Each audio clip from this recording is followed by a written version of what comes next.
he is considered a sacred figure by both Republicans and Democrats. He led the nation through its greatest crisis. He's on our currency. We build monuments to him. He's the greatest president the United States has ever had. Today, the big question that people are asking is, was Abraham Lincoln gay?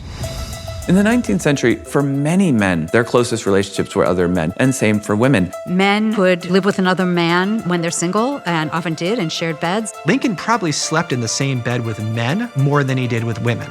One of the things that fascinates scholars is his bedding down with Joshua Speed for 4 years. There is love between those two men.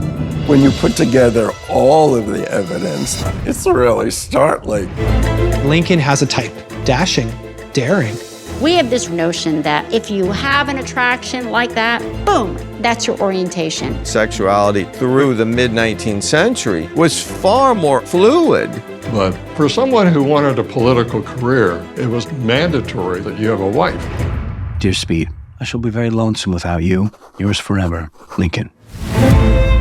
What you have in the 19th century was very strict marriage culture. Get married, and then everything is possible. Captain David Derrickson became friends with Lincoln while they were living here at the cottage. There is a soldier here devoted to the president, and when Mrs. L is not home, sleeps with him. What stuff? He was seen wearing the president's nightshirt.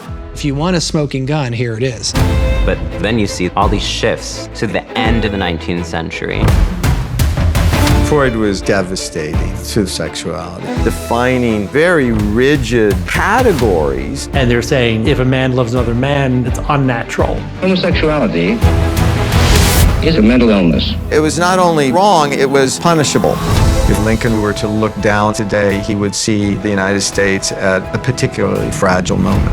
History is so important because it allows us to understand who we were, who we might become. Lincoln's legacy is the insistence on equality. We have been in the house of power. If you can accept a queer Lincoln, you can accept queer people overall. He should inspire us to achieve a true democracy for everyone.